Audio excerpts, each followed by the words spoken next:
Hey, have you ever wondered, can you beat Monster Hunter GU while only being in a single locale? I have too, and today we'll answer that question. And the short answer is absolutely not. Yeah, wasn't really sure what I was expecting. Literally the first 5 key quests in the game go to 3 different locations, let alone everything that comes afterward. So this challenge was never really possible in the first place. But what if we changed the rules just ever so slightly? What if, instead of being in a single locale, the rule was that we can only hunt, gather, and collect items in a single locale? This is the question I set out to answer today. Can you beat Monster Hunter GU by only getting all of your items from a single map in the game? But before we find out, we gotta establish the rules first. Can't have a challenge without rules, can we? First and most obvious rule is that all my weapons, armor, and equipment must come from a single map that is designated to me at the beginning of the game. Now, there are 2 exceptions to this rule. The first being the equipment we're given at the beginning of the game. This is just a convenience thing since I wanted to start the challenge right away and the early game was already going to be annoying anyways, so I didn't want to spend the first 2 or so hours gathering bones and iron just to actually have some equipment to start with. And if you want my honest opinion, the starting equipment really isn't doing anything for me anyways, so it didn't really matter. The second exception are items that are obtained from Banera or the hub. Similar to my locale, I'll be designated 1 village out of the 5 in the game. In this case, being Banera and the hub. They do count as one, you can literally walk to one another, you don't even have to open the map, so just think of it as Banera Zone 1 and Banera Zone 2. This comes with the price of that I can only use the items at Banera or the hub. So none of the later pub tickets, none of the Kokoto's Hero Sword, and no dark pieces from Poke. These are all off limits because they are not found at Banera or the hub. Now for rule 2, it's real simple. No talisman, none at all. It'll just make the run generally harder, and it also feel like it'd be hard to keep track of where I got what talisman from where, so I just thought it'd be overall cooler to not use one at all.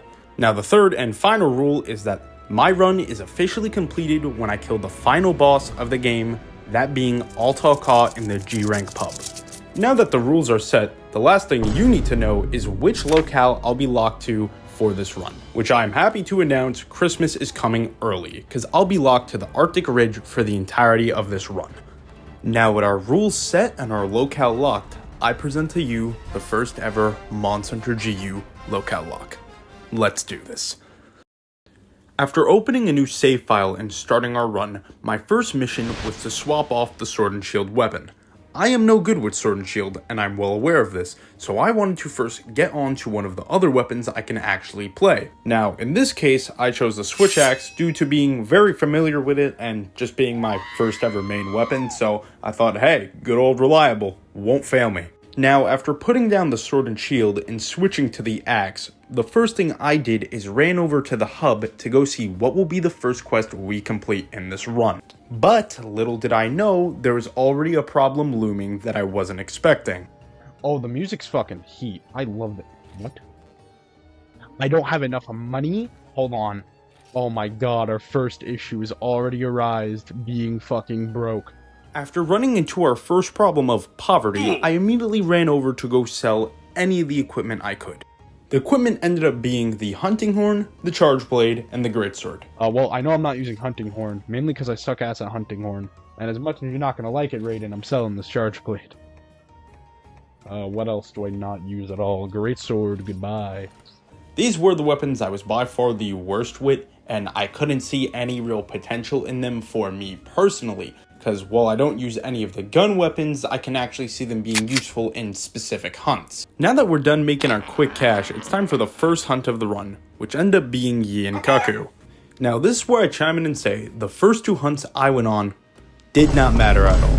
Let me explain. Originally, my designated area was gonna be the Ancestral Steppe, but this ended up just not working out at all. What ended up making me feel this way is that the Ancestral Steppe is an area exclusive to high rank only, meaning I wasn't going to be able to upgrade any of my armor, weapons, or more importantly, be able to get almost any items from the overworld till high rank. And watching myself bounce off every single part of Kaku was not making me feel good. This has been already, I'm definitely swapping to like a gun-based weapon, because I need to. I very much need to. The sharpness is going to be a, distinct problem. After abandoning my first attempt and coming back with the bow, I found that I just wasn't doing anything of value. Now, at the end of the day, if I was a better hunter, or if I just toughed it out long enough, these hunts were very much winnable. But was it worth it, considering that the whole point of this challenge was supposed to be that I am locked to one area and have to be creative about my problem solving? It's big brain time. Which, being unable to do anything about my weapon, armor, or items until high rank just didn't seem fun. And at the end of the day, I did not want to try to kill all these monsters with only yellow sharpness and 80 base power weapons. Now, if you're running down to the comments right now and about to say that this is a skill issue and I should have kept going anyways, I have one thing to say to you. True, and yeah, that's pretty true. That's true, and yeah, that's true. That's true. That's true. That's pretty true. That's pretty true. I mean, that's true. Yeah, that's true. That's true. That's fucking true. Now, after accepting my lack of skill, I decided to swap the area finally. But at least, if I was going to swap the area, I was not going to make it easy. So I ended up choosing the Arctic Ridge. Out of all the starting areas, the Arctic Ridge is by far the worst for this challenge, for several reasons. The first being the lack of monsters that can even be found at the locale. Now, as most of you may already know, each locale in the game has a set of monsters that can be found and fought there. And our good buddy, the Arctic Ridge, is tied for the least amount of monsters that can be found on a single map. Now you're probably thinking, Shion, what gives? The Verdant Hills has just as many monsters as the Arctic Ridge and is also a starting map. What makes the Arctic Ridge so much worse? And to answer that question leads me to my second reason on why the Arctic Ridge sucks ass for this challenge. That reason being that most of the monsters on the Arctic Ridge only really use ice or thunder as their element, meaning we are locked into ice and thunder weapons for most of this run. This could very easily become a problem, especially since most of the weapons I like to use do a lot of elemental damage and need to take advantage of the fact that monsters have elemental weaknesses. And to complete the holy trinity on why the Arctic Ridge sucks ass for this challenge is its very limited materials. The Arctic Ridge has a bunch of materials that are exclusive to it, which is great. Counterpoint, it also has a bunch of materials that are exclusive to pretty much every other map on the game. Now, I won't exactly tell you what those materials are, considering I promise you, you'll see soon enough, and if I don't tell you, the sooner we can start our actual journey. So welcome to the first step on our exciting adventure, which will be gathering. Listen, I can explain. I was shooting Cheetos at that Jinkaku for just a little too long, and I mentally wasn't really all there. And if I didn't go get a little pick-me-up and a few upgrades, I definitely was going to crash out. So this was a necessity by all definition. So I quickly grabbed our first gathering quest, went to the Arctic Ridge, climbed all the way to the tippy top, and met our first monster at the pinnacle of the Arctic Ridge. Mad small, too. Who cares? Oh! Now, you may be wondering, Shion, why'd you have such a visceral reaction to seeing Bulldrome, the weakest monster in the game? And this just goes to show how much mental damage Yinkaku had accrued on me within the past hour and a half of streaming my run. Yinkaku had single-handedly rearranged my brain and made me believe there was no possible way I could beat that Bulldrome, even though I soon found out that it was very possible and I was just very much delusional. After running away like a real man, I just went around gathering any herbs, ores, just really anything I could find to make my life easier. Getting the iron ore for the upgrade was simple enough and pretty easy to grab, so I grabbed every single item I possibly could and head out to try to see if I can make anything to give me a better chance versus the upcoming monsters. Which sadly, there wasn't much I could really do. I got enough iron ore to get the upgrade, which was always going to be the case. I'd have to be really, really unfortunate to have that not happen. But you know, that one weapon upgrade really did a lot for my mental. I finally decided, you know what, let's just get it over with. Let's try to get one monster down. Lagambi it is. Doing aerial, we have a slightly better weapon. Not a huge upgrade, but still a upgrade nonetheless. We can get Rider, makes it easier to mount. Boom. Now we have cats too. Oh yeah, I think I forgot to mention that I got 2 cats. I think that happened because I got them in between my Crash Out era and my Hog Horror era. So, let's introduce them now. First up is Snaggle, our Charisma Palco. Pretty much the team leader of sorts. He's just here to help out, and I didn't really have a choice because your first cat always has to be Charisma. Since he is the team leader and will be fighting with us, you could think of him as a modern Julius Caesar. He's here to fight with us, help out, and maybe he'll lay out some good tactics later on, but right now he has some work to do. And for our second cat, we have, yeah, don't put your fingers near that one, he's a little vile. This is Suds, our fighting bias Palco, and is, well, how'd you say, the fighter, but I prefer to call him the bully. Why you say that? Well, like any good bully, he targets the little ones first. His goal is to keep all the other smaller monsters away from me while I deal with the big bads. This is going to be very helpful later on so I don't get jumped in the back alleyways of the Arctic Ridge. Now with our 2 cats introduced and our quest set, let's see how I fare against Legambi. After quickly starting the quest and grabbing the items from the item box, I ran all the way to the top of the Arctic Ridge. You see, in the Arctic Ridge, they can only really be in one of these 3 places. There's a few exceptions, but it's incredibly rare, and at the end of the day, you're gonna end up fighting them here. Now, this first quest is really important for me getting my confidence back, and honestly, it went pretty well. I forget how easy mounts are early game. I'm typically fighting like EX monsters in my spare time, so it's like, well. Keeping up my good streak, I was able to mount the big bad bun one more time, and as soon as you know it, the Legambi went down. People who play Monster Gen U don't even know what SP state does. There we go, first quest completed, and it was a key quest, and we can actually use the parts. Let's fucking go. This hunt went extremely well. It went so well that I was able to ignore the fact that I wasn't able to make any piece of Legambi equipment. And even though it didn't give me any piece of new equipment, it gave me the confidence I needed to rematch the pink rubber ducky. We'll take them down. We'll do it. We'll get our vengeance. So, similar to Legambi, I grabbed the quest, went to get something to eat, and started the hunt. Alright, we're back. I brought reinforcements, aka my 2 felines, and I'm ready to kick ass. And kick ass we did, because not only did I not faint once during this quest, but this fight was very, very short. Can you die? You literally were limping.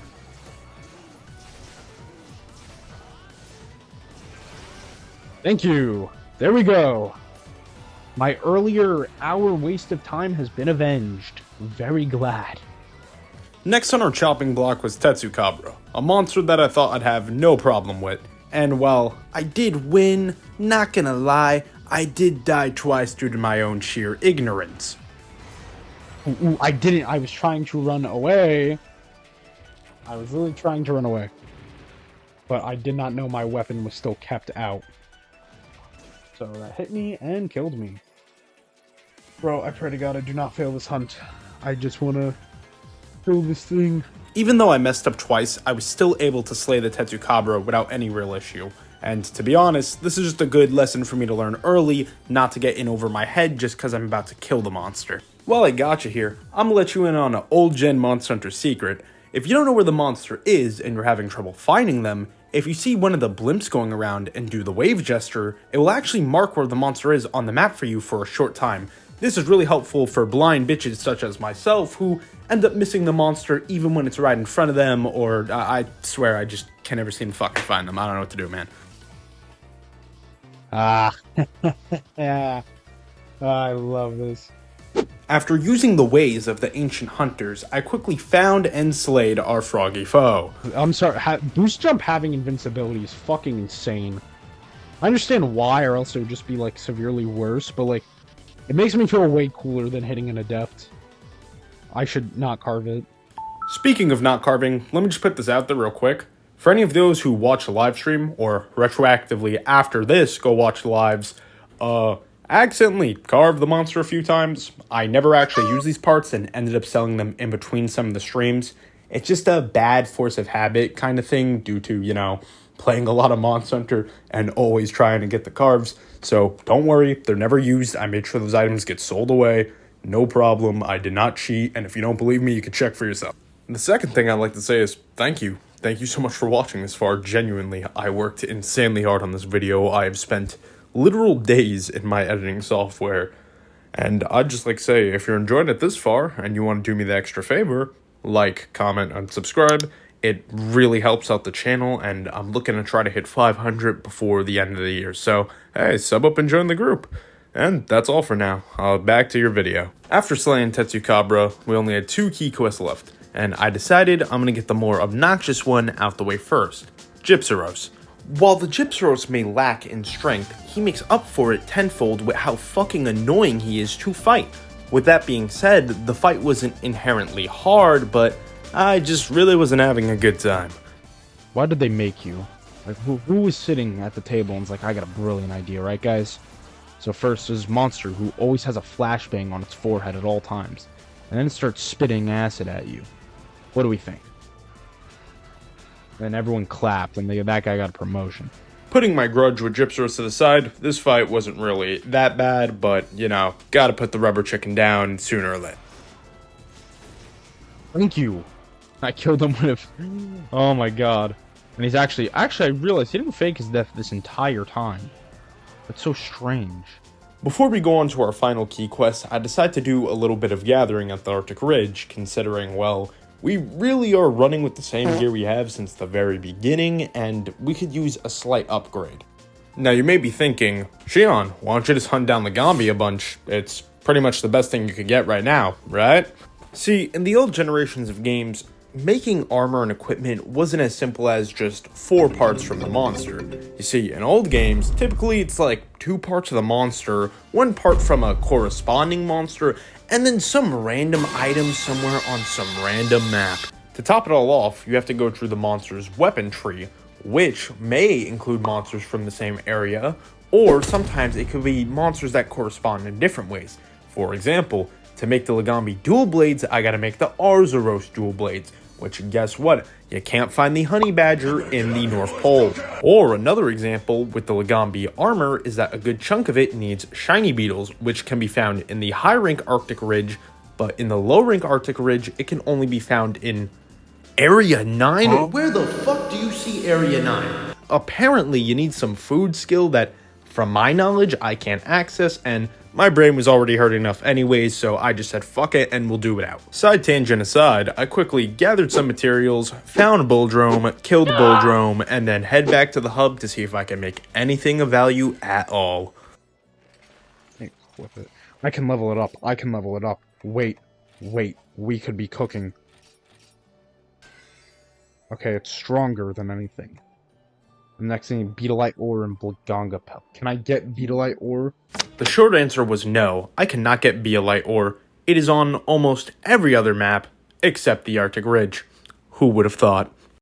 After finding out there was no way to get Beetlite ore, I just said fuck it, threw caution to the wind, took my brand new weapon, and tried to kill the Royal Ludroth, which didn't go so great. You see, the Royal Ludroth hunt is the culmination of everything wrong with doing this challenge. Even though my new weapon was technically stronger, it really didn't matter because at the end of the day, I was still at yellow sharpness, meaning I would bounce off of almost every single fucking part of this dumb lizard. In addition, the smaller Ludroths just kept getting in the way consistently. And you may say, oh, well, you got cats for that, right? Well, the cats got tired of the labor I was putting them through and started to unionize after I gave them payment in exposure. How could they? This just overall led into some shameful moments I'm not very proud of. Tax do you give them? What can they even do? Like, most of them can't really do much. How did I wanna know what happened? Wanna know what just fucking happened right now? The little Ludroth triggered my counter, and then the big Royal Ludroth fucking hit me. That's insane. That should be illegal, honestly. This second cart led me to the scariest situation in my Monster Hunter player life. Cause I had no healing, had 1 cart left, have been doing this quest for well over half an hour, and was put into a sudden death match with an overgrown fucking sponge. Yeah, I would prefer that power up when he was asleep.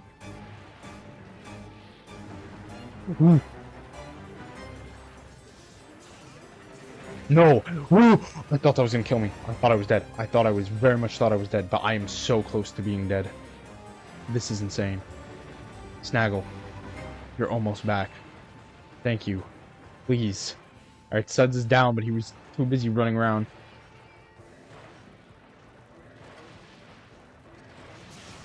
Thank you! You were one hit away! Oh my god. Oh, why? Why does it have to be this way?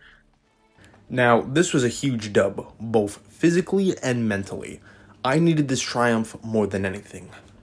But it could not prepare me from what I was next about to get into. The second I got back from the Ludroth hunt, the first thing I did was try to figure out if there's a way I could obtain green sharpness. It was becoming far more apparent that I needed green sharpness if I wanted to move forward, especially that this is only HR1, let alone what HR2 has in store and, you know, everything after that. After doing a little research, I found out that the Iron Lance could easily reach green sharpness and is something I can make right now. So I made the Iron Lance and just had to go on a quick little gathering quest to get what I need to upgrade it. So I quickly did some mining and came straight back to the hub to make my new weapon. I also made my cats some Legambi armor so they could have some more survivability for the upcoming hunt.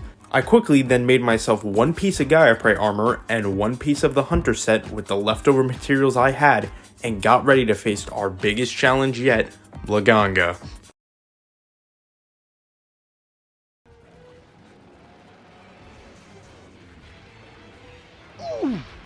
Oh, Moxie!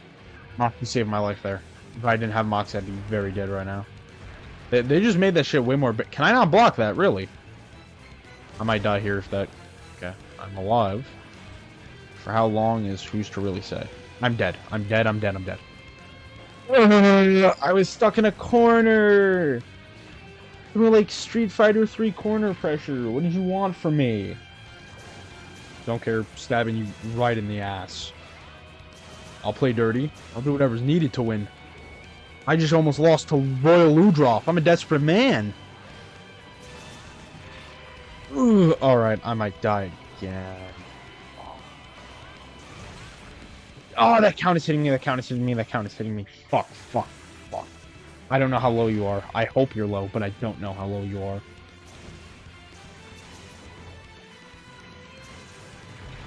How? That count is hitting behind me because of... That's insane. That's actually literal insanity. But within this insanity, my hopes were answered. He was limping. I could actually win. I quickly ran back to base and healed on the bed since I was completely out of items at this point. But he was so close. All I had to do was land that finishing blow. Knocked him over. Please, end it. This needs to be done with. Like, we're both tired, bro. You're physically tired. I'm mentally tired. Let's just... Why? And why are you... Are you fucking joking me? Are you joking me? All that... How close could you have been? It should have been over. You should have been dead. You're a cheater.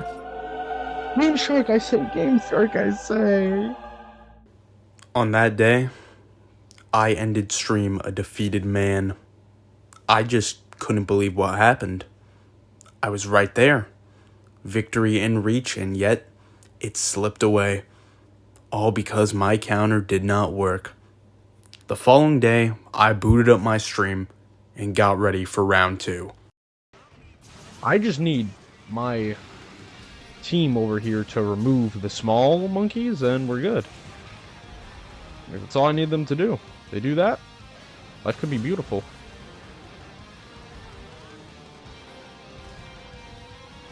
My cat, stop lounging around. What do I pay you for? If that's an option, I'm not opposed, truly. Like, you know, how much you want? What do you take your payment in? I hope it's exposure, because I do that very well. Do not... No, I'm eating that. I thought I had enough time. Okay, well, that was a fucking failure. Objectively, if I could just kill some of the smaller ones real fast, that'd be nice. You're all... both of you! I can't believe this unionization. I'm tired of it, truly. I need to block. I need to run. You're gatekeeping me. I'm very literally getting gatekeeped. Hold on, I'll be back. Give me a second. I have to do a lot of things. Ooh. That's gonna hurt. Hurt? That's gonna kill me. How? I'd really wish to say that this hunt went better than the last one, but just watch, man. Okay, well, there you go. That I didn't even have to. Well, yeah, I made it count, man. Now, you may correct me if I'm wrong, but this might be the first ever recorded incident of someone failing their quest to a Blongo. Ever. Now, I need to try something new. I need to address the issues I had with these past 2 hunts. And, personally, the first place I looked were these 2 slackers. So like any good boss, I had to let them go. Into the pit. Now, to replace my old workforce, I had to get 2 replacements. First, meet Eel. He's a healer cat. And he does what you think he does. All his job is to do is make sure me and our other newcomer that I'm about to introduce stays healthy. Which, meet Yoko, the bomber cat. His main goal is to blow up and make sure that there is no body. With these top tier workers by my side, I was already feeling pretty confident. The only thing left to do was to prepare better.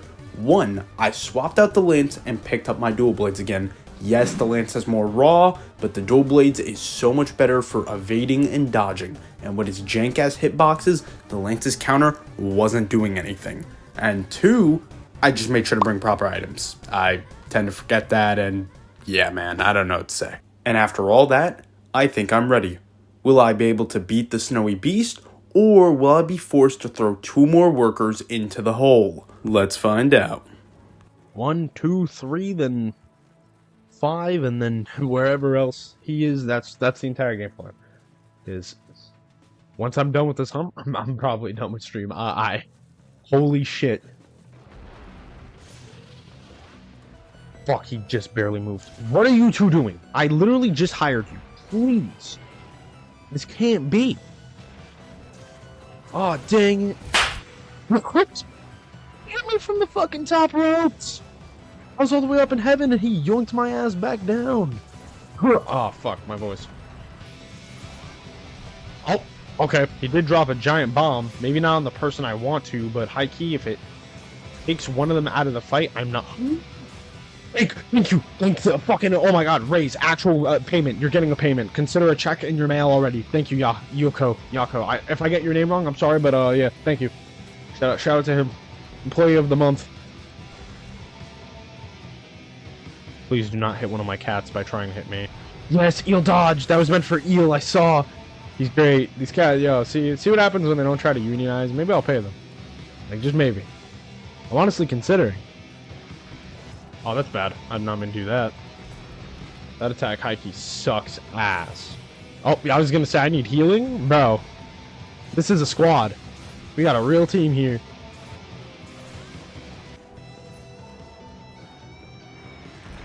Hit me. That fucking hit me. That's my first death. What does he do? He's just goated. Like, he just be saving my life and shit. Yeah, no. Just want to tell you that, you were an asshole to the bitter end. I fucking hate you. And I cannot wait till I see you die. Got it? Alright. Time to put you down, brother. Oh! Brooke! Please! Please! Please! Oh no, you know what? Fucking $4. It's double payday today for you. Yes! Oh, and that's the final hit. That's fucking gorgeous. And Yako brought the big bomb. Oh, I could cry. I kill it with a stone. With a what? I could actually cry right now. And I just finished my milkshake. It's truly a beautiful day. It's gorgeous. It's fucking gorgeous. Oh, look at that. Isn't that just gorgeous? Oh, that is beautiful. Truly, truly beautiful. Fuck. I could not be happier. After beating Blaganga, I did nothing. At least, nothing so far.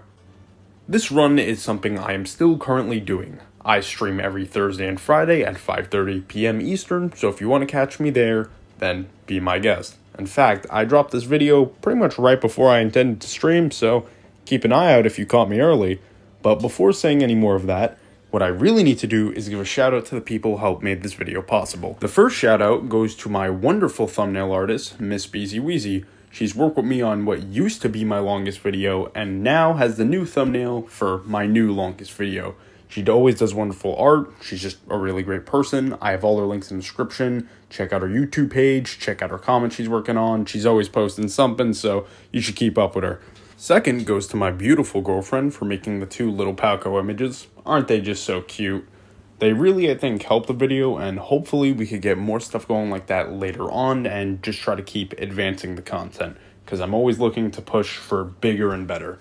Last one's not a direct shout out due to being asked not to, but I'll just put the image on screen. GUJ Hogging, you already know, simple as that. If you know, you know.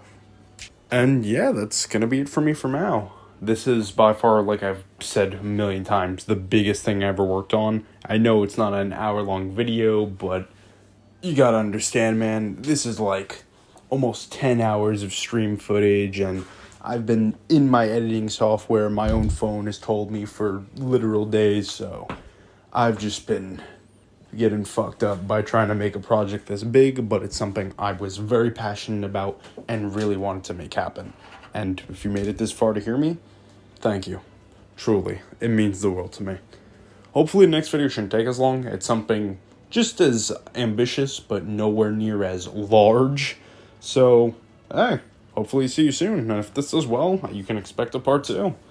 Alright, see you guys later. Bye-bye.